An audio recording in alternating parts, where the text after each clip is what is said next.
Hey, lovely people. Happy Tuesday night. Let me pull up my articles here. So, we're going to be talking about Plaçage. This is the second video I'm doing on the topic of Plaçage and women of color. And these were, when I say women of color, I'm saying women of color because these were Black women and primarily women of mixed heritage. So, I am going to be referencing a couple of articles we talked about in the first episode, and then I'm going to be actually talking about some other content. Now, we're going to highlight what is Plaçage, and then we're going to dive into this one article that talks more about the separation that was happening at this time in Louisiana and New Orleans, and how that relates to today, because I do feel like history continues to repeat itself. And some of the things that we're seeing during that time, during the 1800s, that free people of color, free Black people or people of color were experiencing, and particularly the women, we're seeing that play out to today.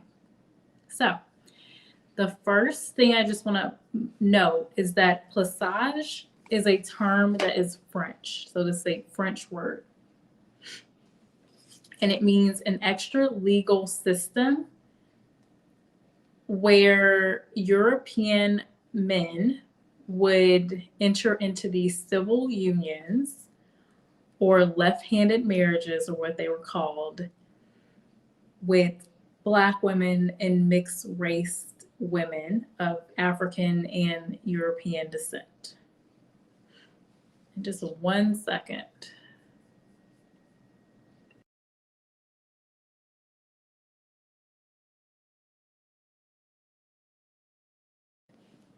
So that's what Plaçage is. And in the background, you just saw a video snippet of the movie Feast of All Saints.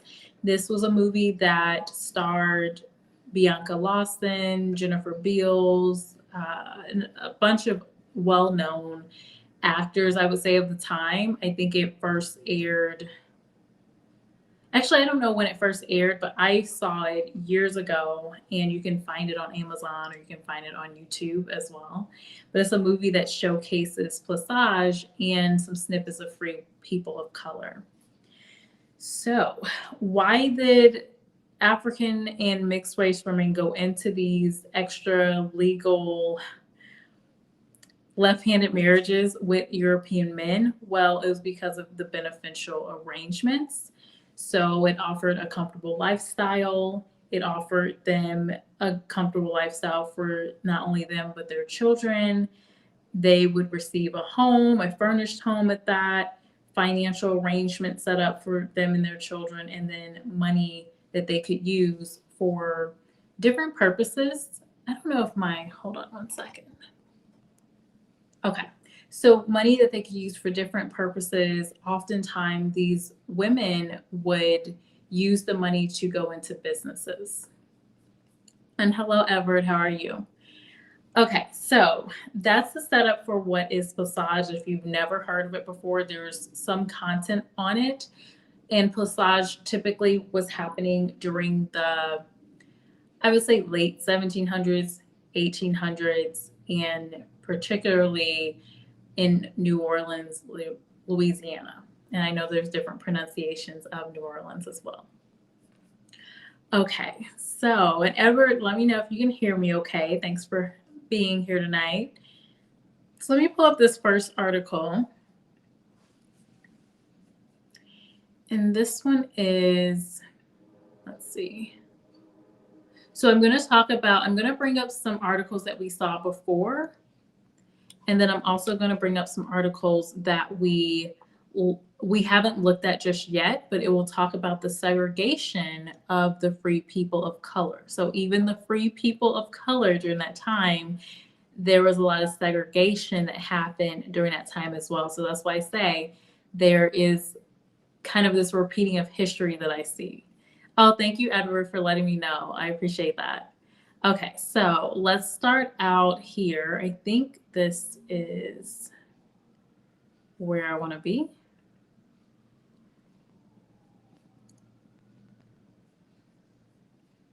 No, it isn't. I can never see what the article is exactly unless I know the exact title, which I do not. Let's try this one. I don't think that's it.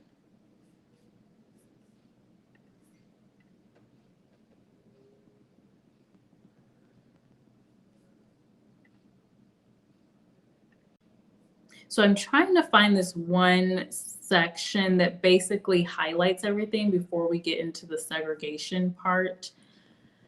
So bear with me.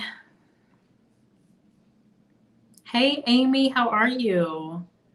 What's up? How are you doing tonight? You know what? It'd probably be easier if I found the name of the article that I'm trying to highlight and pull up for everyone and then move forward with that. Uh,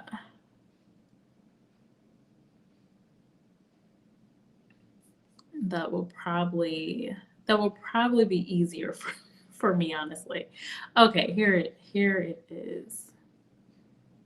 And I was looking at it right. Okay.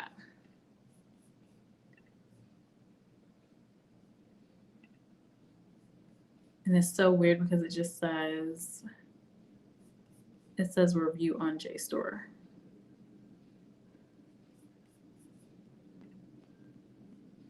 Okay, hopefully you can see this and also still see me, but this is the setup. So kind of highlighting the time. So this is an article that I found from JSTOR. It's from the University of North Carolina Press. And the title is The Strange History of the American Quadroon, which we know is a term I think is a very derogatory term, but it's a term they use to describe women of mixed race heritage, African and European descent. And so that's the title, Free Women of Color in the Revolutionary Atlantic World. And so they're saying in here, kind of how this all started with this idea of Plaçage is it was the second wave of Haitian refugees, all of whom headed to New Orleans in 1809, from which the stereotype of the quadroon emerged. 9,000 strong, the refugees did not disperse over the eastern seaboard as had those of the earlier migration. Rather, they overwhelmed the tiny city of 10,000, New Orleans. At least a third of the migrants were free people of color, doubling the existing population of 3,000 already there. We're actually going to look at the different population of people as well in a bit. Marriage was their preferred family pattern, but for the refugees, that option was defeated by demographics and lack of wealth. By 1829, Clark calculates there were 2.2 free women of color to every free man. And again, this is why I say history repeats itself. So to every free man of color, unable to compete with Creole women, better endowed with dowries, refugee women adopted the Dominguez role of menagerie. I'm hoping I'm saying that right, in which a free woman of color managed a white man's household and frequently became his life partner. So this had happened in the Caribbean, right?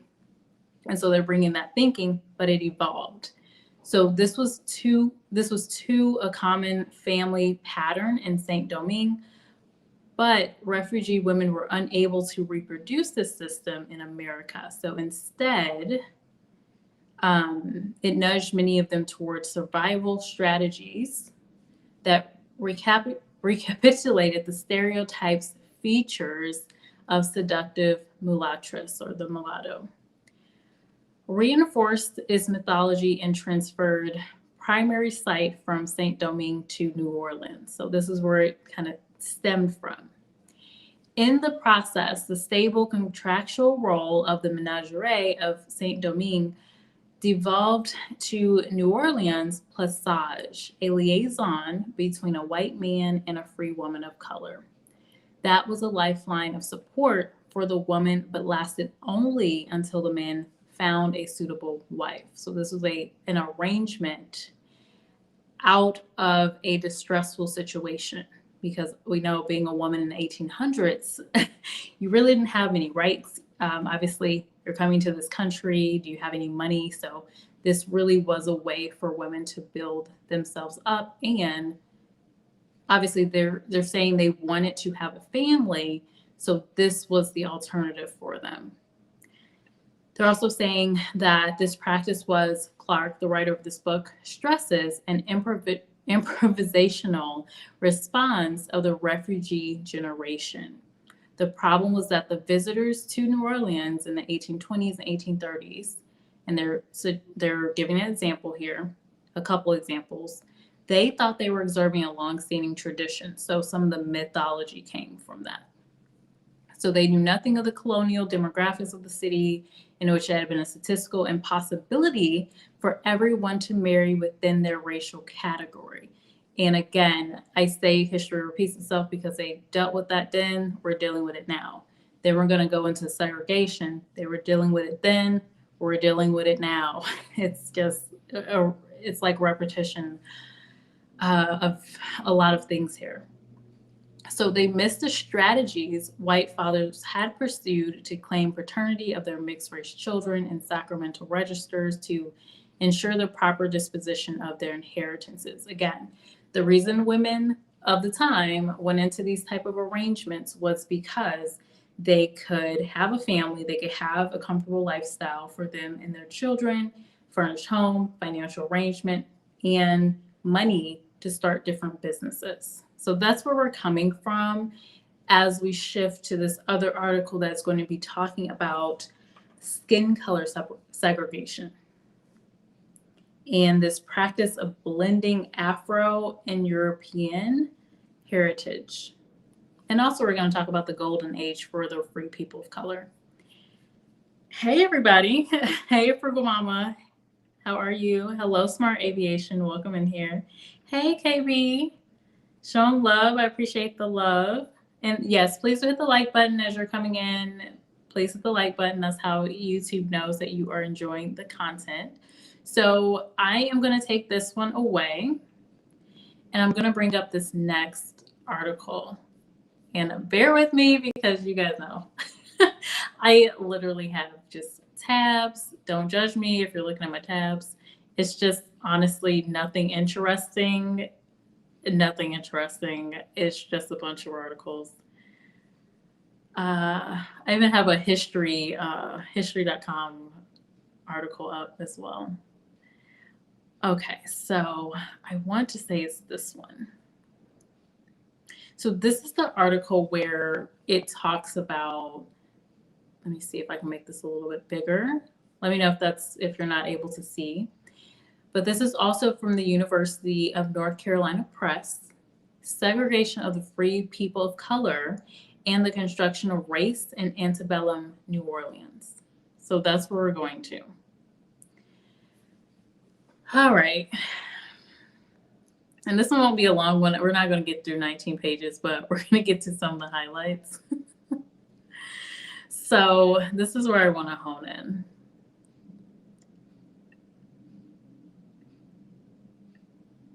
Okay. So they're highlighting some different points of time in New Orleans and Louisiana overall. So they're introducing it. Louisiana passed through the hands of the French, the Spanish, and the French again, and finally the Americans in this complicated colonial history. Throughout this history, enslaved Africans and people of African descent powered the agriculture-based economy, as they did throughout the American South. However, the cultural blending of French, Spanish, and African traditions and customs before the colony came into the U.S. control, this was 1803, created an atmosphere of racial openness in Louisiana, particularly New Orleans, that stood apart from much of the rest of the South. And I really, you know what, I love New Orleans for that. It has so much history when you visit the city. Aspects of this unique racial atmosphere included a tripartite racial structure and racial fluidity, in part facilitated by French. from 1682 to 1763, and particularly Spanish governance from 1763 to 1800. French and Spanish colonial policy sought the classification of a mixed race people of both European and African ancestry who legally and socially existed between those considered white and those considered black. Persons in this middle tier were referred to as the gens de couleur libre, or free people of color. As free people, the gens de couleur libre legally had many of the same privileges that whites enjoyed. So these were mixed race people, and they're saying they were getting some of the privileges that whites enjoyed. What are we looking at today in society?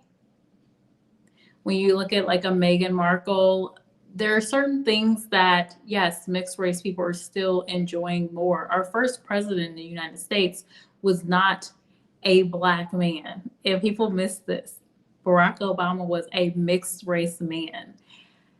Does that necessarily mean that there couldn't have been a fully, non-ambiguous race black man in office? I don't know. But I know that the first quote unquote black president was actually not a, fully racially unambiguous black man. It was a mixed race man. The first woman that was vice president is not a black woman. It is a mixed race. It is a mixed race woman of color. So there's a lot of discussions we've had about the workplace and how colorism pops up and how there's differences for both men and women when it comes to skin tone. And so we can see that. So what I'm saying in this video, just like how we pointed out the black women outnumbering the black men, causing kind of this rift of, well, how do we start a family? What do we do? Do we opt for just these free men of color, or do we try to opt for the men of color that are enslaved, which women did? And to now where we're like, well, there aren't enough men. It's like a repetition of the past. And even in this standpoint, the segregation didn't just pop up recently. It has been this way for a long time.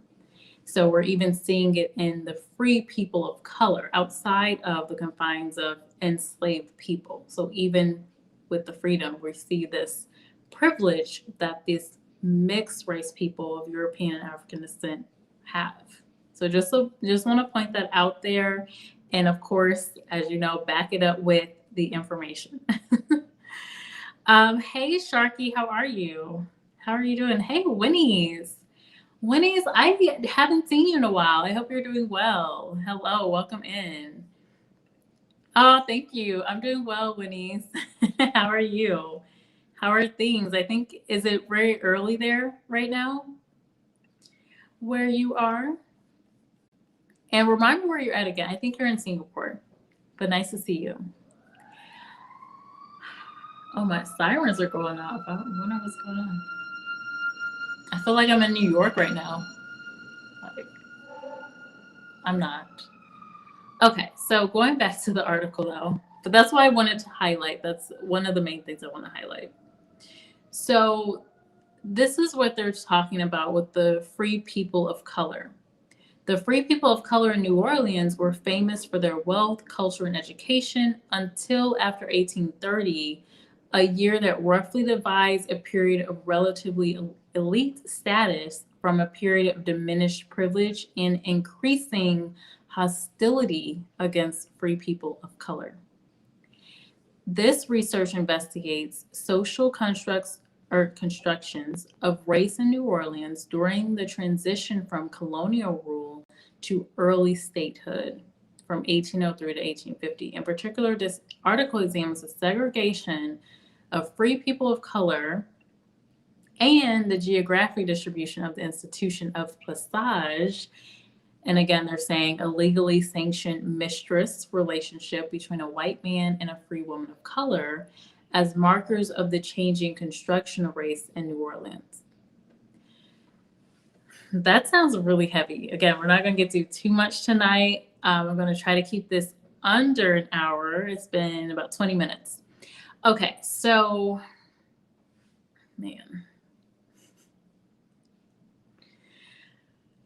Okay, so contributing to geographical work on race in New Orleans and the American South, this research utilized a sample of 1850 census data to demonstrate that free people of color resided in specific wards within New Orleans and that the institution of Plaçage likely occurred in bounded geographical areas as well. Municipal and state legislation provides further evidence of increasing attempts to legally reify racial boundaries and remove colonial systems of racial fluidity. So let's stop that, this mixture, these mixed people are having the same privileges as whites, right? Let's stop all of that, basically. Well, no, we're not doing that anymore. Is what they're saying here. No more racial fluidity. No, these mixed people, no, they can't have these privileges. Is what I'm getting from this. So let's continue. So because the social constructions of race changed during the processes of Americanization in New Orleans. And you know what? When I think about that, I'm actually thinking about someone that was in the chat from Belgium last time saying that things are better. Also, my experiences in Europe being a lot different. Like the racism is still there, but in different forms and not as heavy in my experience as in the United States. So this is interesting to me that during these processes of Americanization, right? This is where everything kind of went awry as far as people of color actually being able to find wealth and build up themselves in these, and in New Orleans at least, refugees from Haiti coming here and being able to have a really nice lifestyle. Okay. And also using Plaçage, obviously, these relationships with white men as they were bringing in, obviously, money for a lot of the women to build businesses for themselves and things of that nature too. So they highlight geography and race. Okay. Man, I don't know. What do you guys think about that?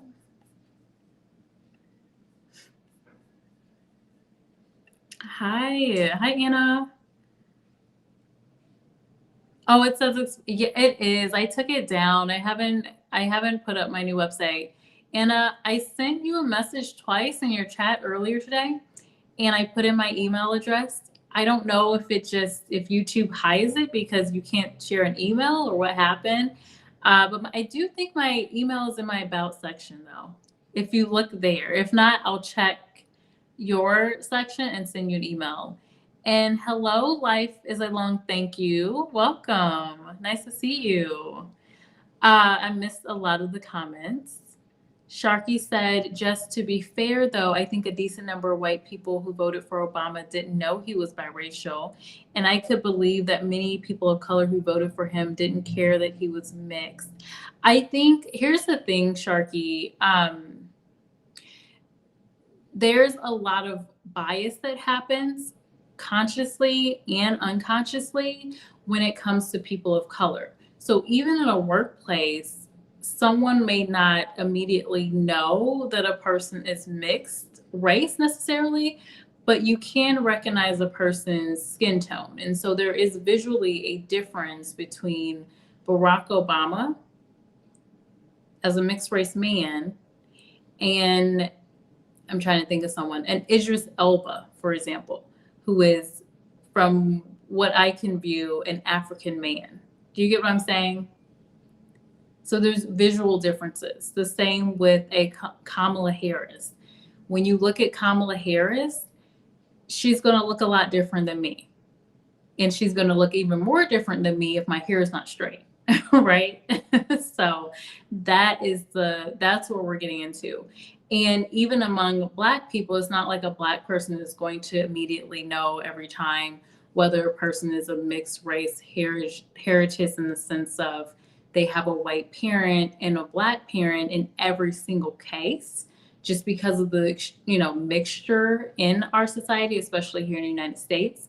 However, we can see differences in features, facial features. Like all of my facial features may not be completely African, because I do know that we do have some mixture, but I'm mostly African, right? Or I haven't done a DNA test, but like both of my parents are black, for example. And there's differences in hair texture, there's differences in skin tone, there's different even uh, there's just a lot of complexities when you're looking at a mixed race person versus someone that is actually non-ambiguous African, right? Now, I knew Obama was biracial, right? Like as a black person, I'm telling you, I knew.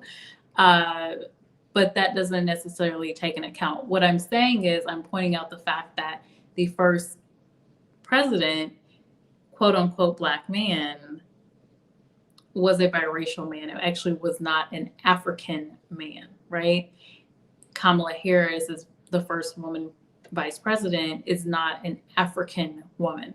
Do you get what I'm saying? And then looking into this context, that fluidity that they're showing where the mixed race black people or people of color saw privileges very similar to white people versus a black person, right? A non-ambiguous, like I don't have a white father or a white mother person.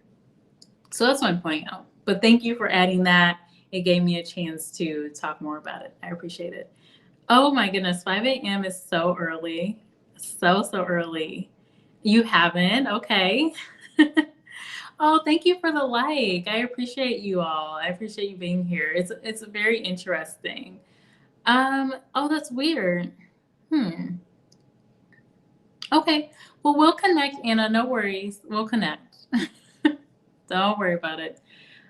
Okay. So what else do I want to highlight in here? So those are the main things. So I wanted to highlight Plaçage, set the tone, and then talk about this change that happened and how the segregation kind of came into place. So one way those with power use the concept of race is to regulate and control the activities and privileges of those racialized persons through laws, institutions, and social customs. Segregation of the ostensibly racialized group is often one component of this type of attempt at regulation and control. They're citing their source. The effectiveness of racial constructions and segregation to maintain boundaries of power, differentials between groups raises some interesting questions with respect to historical populations in the U.S. Because Louisiana was a slave state and used race as a social marker, the relative success and elite position of the free people of color in New Orleans until the 1830s provides an exceptionally illuminating case for the study of the construction of race, particularly within the U.S. South. I contend that the relative status of the free people of color hinge on both their racial categorization, whether or not legal, and social structures define them as quote unquote black, and the social and legal consequences for this categorization. Interesting. So the construction of categories of race and the classification of free people of color changed, and I think they're going to say as New Orleans was Americanized, probably. So they're saying as New Orleans and Louisiana as a whole made the transition from colonial governance toward white American governance. So very interesting. And then they are going to talk about this code Noir, which I didn't read earlier, but I thought it was, I wanted to get into it, and I think I'm going to pause and we'll continue on another video. So, oh, and then we have to break up the periods where you see the population, because the free people of color population was increasing, and then that also changed during these periods. So they're saying the French began utilizing African slaves for agriculture in 1712 for American knowledge of irrigation systems and rice cultivation in tropical environments. The first slave ship arrived in Louisiana 1719. With the introduction of Africans into the colony, the French colonists adopted a series of laws called the Code Noir, or the Black Code, to govern relations between Africans and Europeans and to regulate the emancipation of slaves. Importantly, these laws clearly distinguish free people of color from slaves. Free people of color, as well as emancipated persons, held the same rights as those held by Europeans. So we're seeing that again.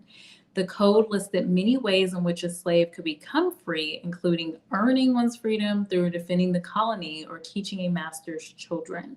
During the period of French governance, the complicated understanding of race that took into consideration, among other things, free or enslaved status, skin color. So they're saying here, they're taking into account free or enslaved status, skin color, and place of birth emerged in reaction to difficult colonial conditions and the disproportionate number of European men to women within the colony. So very interesting. So now we're going to move into the Spanish colonial rule. So this was the French and how they did things. Now we're going to look at what Spaniards did.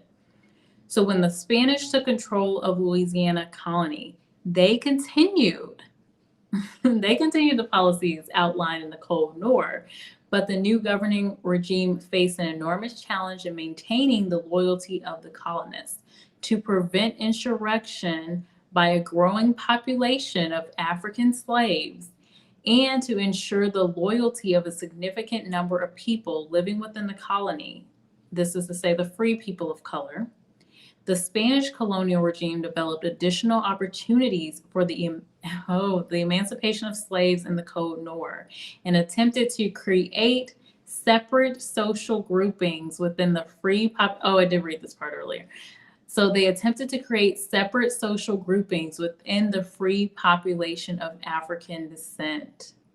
A component of Spanish policy was the acceptance of sexual relationships between white Europeans and persons of African descent. So they were accepting of it. This helped to generate a significant population of color that was loyal to the Spanish crown. So they were what it sounds like what we're reading here is they were pushing this.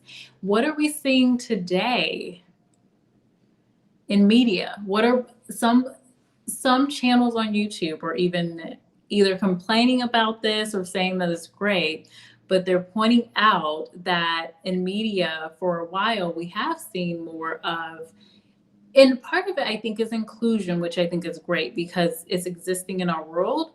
I think children that have, mixed race parents, or, kind of this multi-ethnic family scenario should see that representation for themselves. But with reading this, it also raises the question of, is this a way to keep people loyal, keep people calm down, to, kind of use some of these things that have happened in the past? Maybe. It's a question. I don't know. I don't know the answer to that. So this, and you guys know my stance on, obviously marriages between different ethnicities, cultures, races. I think you can love anyone, right? You can love people of different backgrounds. I think it's great to meet people of different backgrounds. And so from that, marriages will happen, dating is going to happen, friendships will happen. So obviously I'm on the side of, that could be a good thing. I also get the relevance of people wanting to continue their culture. So I totally get both sides of that. I've grown in that area. But this is interesting that they're saying that. So they said this helped to generate a significant population of color that was loyal to the Spanish crown. During Spanish rule, the number of free people of color in Louisiana nearly doubled. And they do have a chart in here. I saw it earlier. So we'll kind of skip that and you can see the chart. The Spanish, like the French, had a fluid concept of race that considered many factors. Again, they're citing skin color, and ancestry. For example, in areas within the Louisiana colony, such as Point Coupe, I'm probably completely messing up that title, Northwestern New Orleans, a rigid socio-racial hierarchy was not allowed by the colonists, and a number of people with mixed race ancestry were accepted by those of European descent as white. And I won't say always, but for a while, I have questioned this idea that, the one drop rule, the mixing of black and white, and how there's even been sayings where black men are saying that, oh, we're creating black children, but even when you look at some Latin American spaces, there are sayings where it's like the positivity comes from a person having a child with a person of European descent and bettering the race. I'm going to do a topic on that because I've seen a visual of that where it was a visual I saw where the African grandmother is kind of like praising God because her grandchildren now look very European. It's wild. So they look more European, and so she's thanking God for it. This is the thinking. And I don't feel like the thinking has really changed. I'm going to pause for the comments. Let's see. So Obama is of Asian, African, and Caucasian descent. Thank you, Edward. Thank you for providing that. Let's see. Sharky says, Jess, I get and respect that. I don't know what that means. I think some progress has been made that says I can believe that Biden's choice of Kamala as his VP over, say, Stacey Abrams or Val Kilmer was partly optics. Probably. Oh, I don't, honestly, I think a lot of the politics is just, we're just going to leave that alone. I don't think very highly of any politicians in any parties. So I'm sure it's just for visuals. This looks good for us, a woman vice president and all. But yes, I think that's interesting. Thanks, Edward. Most definitely more progress is needed. I want to believe that Biden felt that Kamala was the best qualified for the job. But we can't know for sure. I don't even think she was the best qualified for the job, but I know there's probably someone that really likes Kamala and probably really likes Biden. That's just my personal opinion. Don't hurt me or anything.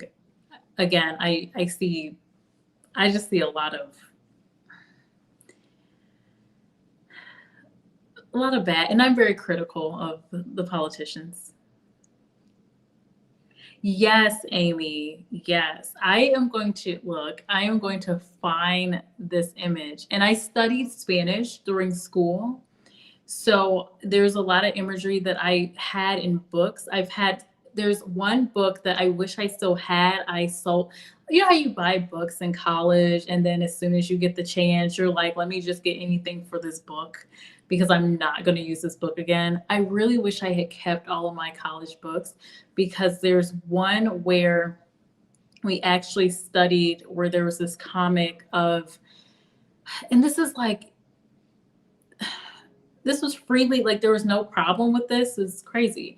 There's this comic where they were basically making fun of this Black man in the comic who had a girlfriend, and the running joke was like, the girlfriend was smart, but the guy, and this could be just a joke for bigger men, right? Bigger guys, the stupid jock. It was kind of that stupid jock stereotype, but what I always remembered was the fact that it was a Black man in that, and they didn't use someone else.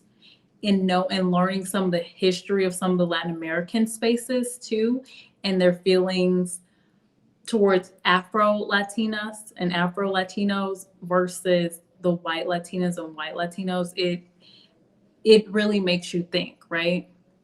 But yes, praising God because, the grandbaby looks very European. And in some cases, it doesn't even take that far. It can be just, a pairing with a person of European descent. You see the baby and, oh, looks like a white baby. Or even Asian descent. I've seen some instances where you see the Asian baby, Black and Asian baby, and you're like, oh, I just see the Asian part. It just depends. It's all genetics. Genetics is very interesting. And then sometimes it does happen the other way. So anyway, getting back to this, and I'm going to pop off of here because I didn't want this to be a long chat. And thank you for the contribution, Sharky. It is interesting to get the, white American perspective, clearly, because you definitely have a viewpoint that I do not have. But I also want to bring up this idea that sometimes we don't always know that we're biased towards someone because of how they look. I may not know that I have positive thoughts for this person over here because their features are more European, or their skin tone is lighter, or their hair is straighter, right? Versus someone over here with a darker skin tone, curlier, textured hair, or a lot of different things that can make it up, even attractiveness. And we will talk about that on the channel too, the attractiveness factor as it comes to the job search. I am going to talk about that as well. Okay, so rounding it out, I want to show you the rest of this in the chart. So they're saying, this is not to say, however, that a racial hierarchy did not exist in other places and in other contexts, right? Within New Orleans itself, Spanish government records and policy distinguish between light skin, pardo, and dark skin, moreno. Like, I'm sure if you've ever been to Hispanic part of town, you've been called morena if you're a Black woman or a woman of color. So they're using this to identify women or people of color. Additionally, a hierarchical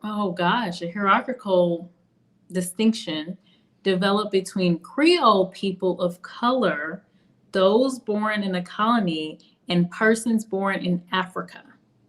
And actually, in the Feast of All Saints movie, you hear this grandmother telling, I don't know if it's the grandmother or the mother, but she's older, so it made me think that she was the grandmother. And she's telling her daughter that she has to get with this man, this white man, and remember that she either said a dark girl or a Black girl. So she told her own, this is her daughter or granddaughter, you need to get with this man, take this offer for Plaçage, right? You are a dark girl, you are a Black girl. And that happened to be Bianca Lawson's character. Interesting enough, which, she has a very light skin tone, but it was just this idea that they included that aspect in that movie, Feast of All Saints. So that is what I wanted to highlight. I also wanted to highlight that, obviously they do talk about Plaçage in here, a key social practice of blending the African and European ancestry and the building of the free population of color was this formal mistress relationship called Plaçage between white European men and free women of color. The practice began in the French period and was encouraged by the Spanish, and then continued in the early 19th century. Isn't that wild? And let me know if you've heard of this before, if you're just now, visiting the channel. We don't always talk about these topics, but it's just one topic that is of interest to me in history, because it kind of sets these things that happen in New Orleans. You could see the trickling and the effects of it throughout the rest of the country. And then we're today looking back in history and saying, we can relate because, we're still dealing with issues. We're still dealing with a lot of these same issues, right? Not necessarily this practice of Plaçage, but these systems that are in place, or necessarily not on paper in place, right? But they're happening.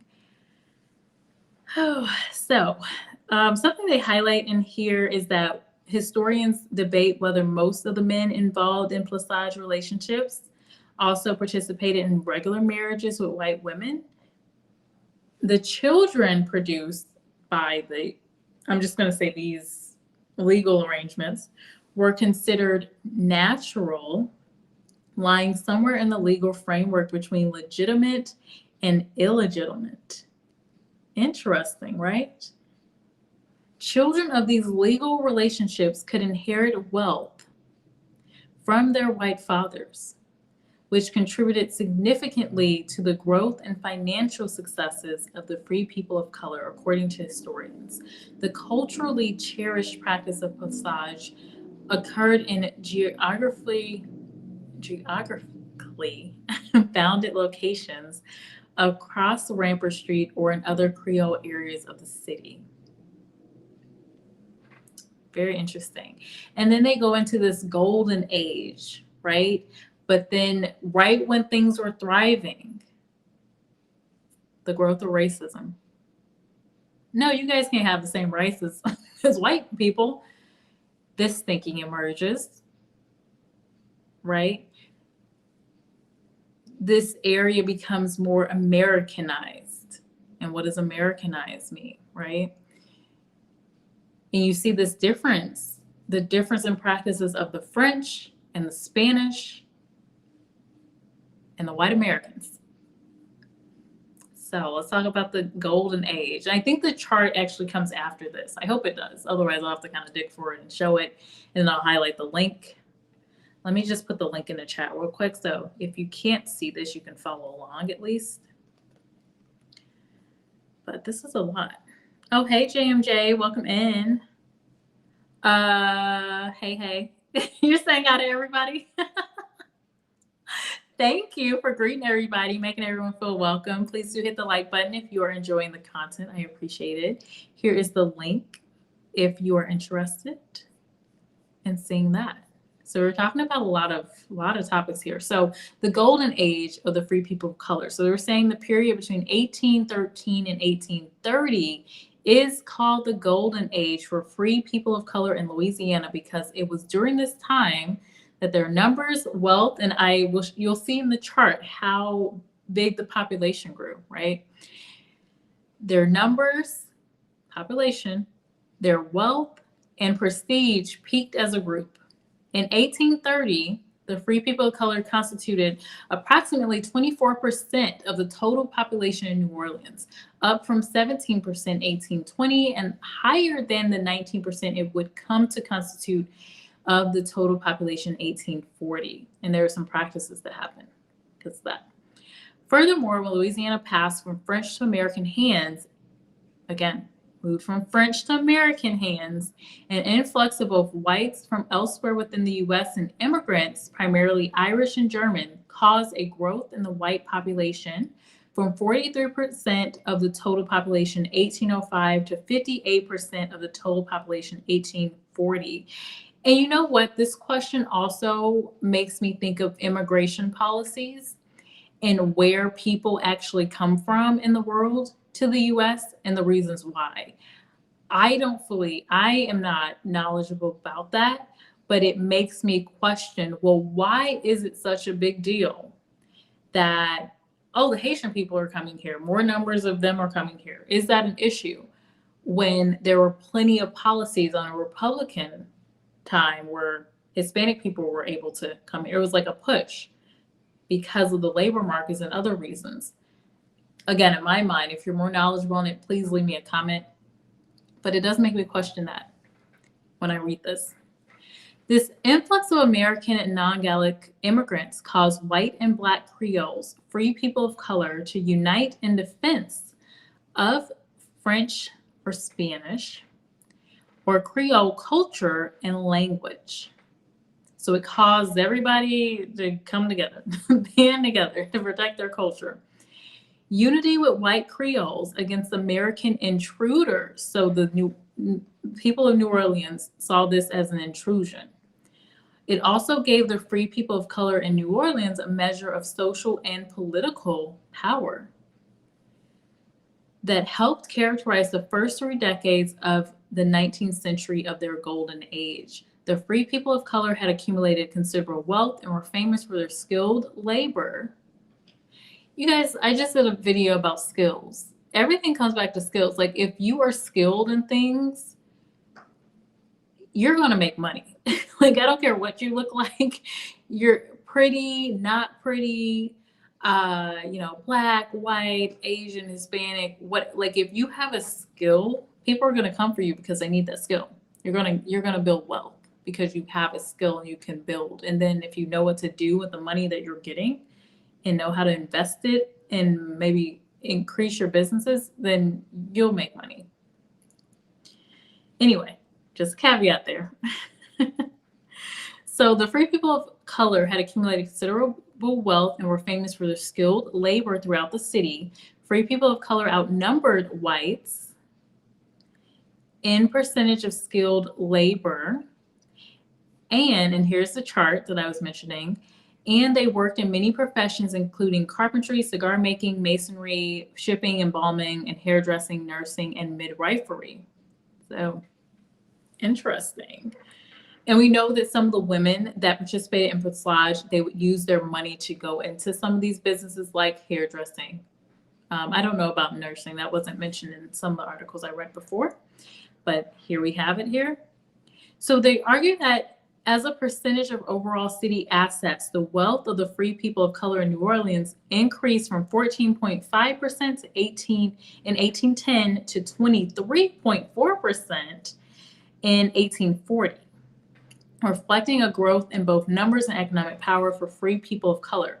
Free people of color also owned slaves. And this is a topic that I think is passed over by some people. But yes, even in the Feast of All Saints, in that movie, they highlight that this woman in particular, she was participating in Plaçage. So her partner was a white man and she had children. And she had 2 slaves. And I'm sorry if I'm butchering the movie for you or spoiling the movie for you. But she had 2 slaves. I think maybe even more than that, but they focus on the 2. And one is fathered by that same man that she's in a relationship with. And the man has a wife. It's like a whole ridiculous scenario. He's taking care of this family. His white wife is upset because he's spending all this money on gowns and all these fancy things, and she's upset, right? As a wife would be, right? So anyway, it's this whole dynamic in that movie. It's very interesting. So the free people of color also owned slaves in some cases, reflecting the complicated construction of race in Louisiana. And this is the chart where you can see they're outlining the total white population, the free people of color in that population, and the total slave numbers as well. So you do see, if you highlight the total free people of color, which is in the center, it really grew, and you see that it really had its highlight in 1840. You see that trend in population. So then they do note the source there. And then the last thing we want to highlight is the fear and racism, the insurrection, and Americanization. So that's what we're going to shift to close it out. As Americans moved into New Orleans and Louisiana began to adopt American laws and social practices in place of colonial traditions, a general geographic separation of Anglos from Creoles occurred. Creoles continued to reside in the French Quarter, Treme, Marigny. Again, I don't speak French. Sorry. I have been to the French Quarter, however. So they generally resided in the area west or upriver of Canal Street. Oh, interesting. So although, as this person explains, the geographic separation of the 2 groups was rarely as complete or severe as popular histories have described. So this person cites They argue that racial segregation in New Orleans was complicated by colonial familial connections between whites and people of color. And this seems to have been the case in the Creole controlled areas. And you know what? Again, I keep highlighting this movie because in the movie, you see some of that complication.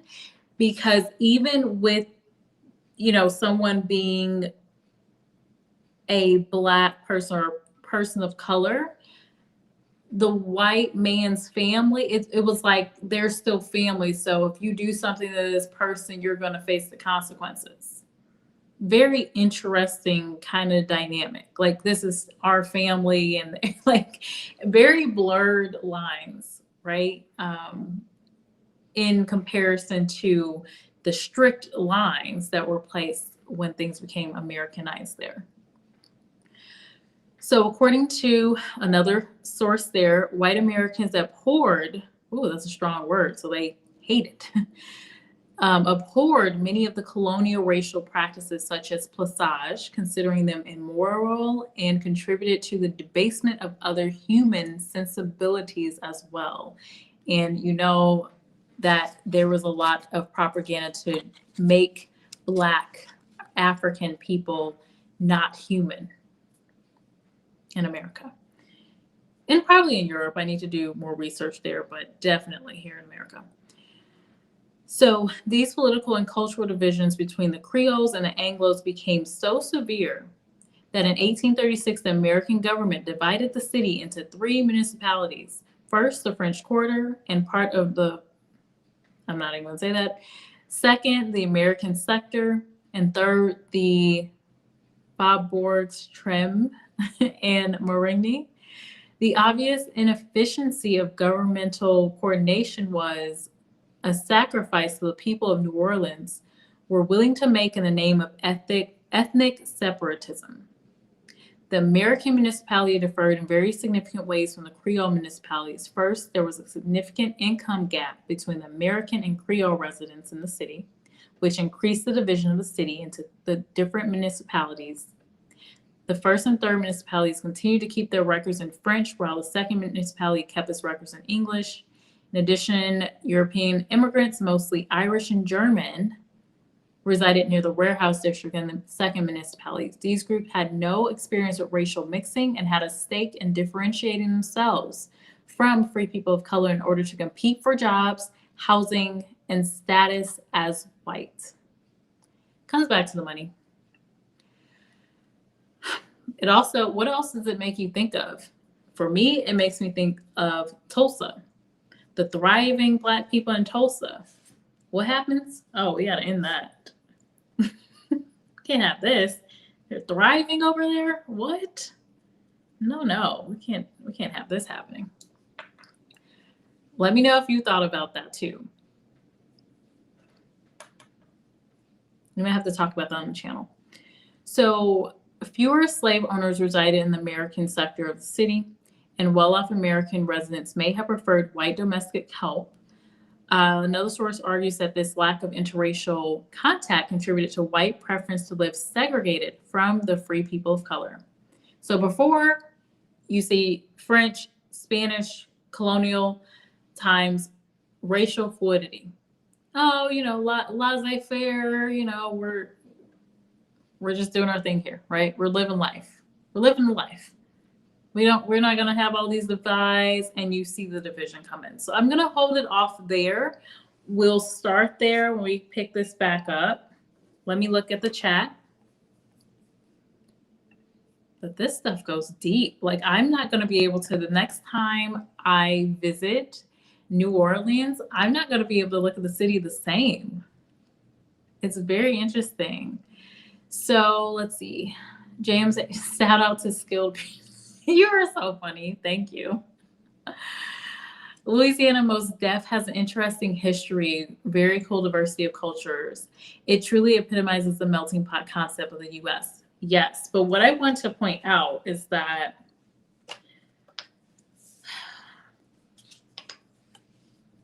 how the sources really do point out this difference that happened when things became more Americanized. Right? And so as you see, certain people will say things like America, and they'll use, instead of a C, they'll use the 3Ks. This is just one case of where you kind of see that thinking of why is it so different for African and Black or people of color in America in particular when you compare other places, even just Europe, right? And you're going to have your challenges no matter where you go, obviously, but the intricacies of America. And then we highlighted that, this growth of the free people of color and how the Spaniards, they embraced it. They embraced it because in their eyes, they're like, oh, more people loyal to Spain. It helps us in the end to have this more fluid, have more of a mixing of people. Whereas you see also with this, the growth of the wealth of the free people of color. And what happened when you see those numbers increase in a certain population, power increase, and also, so the wealth, the population increases, and that kind of political type of power happening, actual power happening. And the American way at that time was nip it in the bud. We can't have this. We're going to separate, segregate, shut this down. We're going to hire our people. That's what we're starting to see. We're going to continue on to read more about that, of that time. The other thing I want to highlight is the same practices were happening within the Black community, where we were looking at population numbers. So Haitian population gets here. The women are like, we want a family. Where are the Black men at? Right? Or there's not enough of them. We outnumber. The women outnumbering the men, right? And so what's the alternative? Well, Plaçage. We can just have this arrangement. I get my family and I get some wealth. So the women, in my eyes, were very hypergamous. They're like, yep, this is a great situation. And even if the girls entering these arrangements, the women entering these arrangements weren't fully up for it, the time back then for women, sometimes you had to do things for the family, right? You had to do it for the family. So you would see in the Feast of All Saints movie, the mothers, the grandmothers really pushing it, because in that movie, you do see this question of, women saying, look, I like this free man of color. I want to be with him. And the mother saying, nope, we're not doing that. You're going to enter into this Plaçage arrangement with this white man. You have to take care of us, right?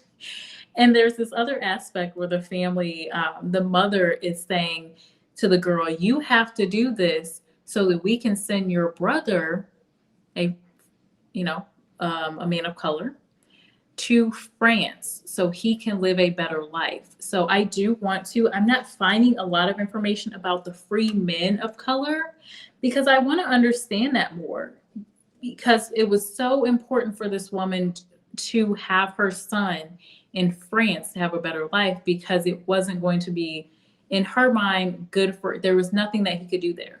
The free women of color could go into Plaçage. The men had skills. You see that the men would have skills and have things going, but there was some reason she couldn't see him thriving. So certain things that men would do, you couldn't do there. So I have to look into that more. But it was interesting, because I couldn't get the correlation of like why the men are working, but a lot of what they were doing weren't. I think he wanted to be like a writer or something creative, and I suppose there wasn't that there for him. They wanted to send him to France. So anyway, we'll talk about that more. I hope you appreciated this video. I hope it provides some insight. It's very different than what we normally talk about on the channel. Jobs, skills, or work from home jobs, money content. But I think it's very interesting. We also do talk about some social topics and things like attractiveness at work, being a Black woman at work, being a Black man at work, skin tone. We even talked about Hispanic people in the workplace and their dealings with colorism. So we'll keep bringing these different topics up. Please do hit the like button if you enjoyed it. And hello, Miss Kim. You're catching the tail end of the conversation, but I hope you enjoyed it. We will have this conversation continue if you're interested in free women of color and Plaçage and the history of New Orleans. So yes, we will continue that. Thank you for being here. Thank you, Edward. I'm glad you enjoyed it. And thank you all for stopping by. Again, hit the like button. I will see you in the next video. Bye, lovely people.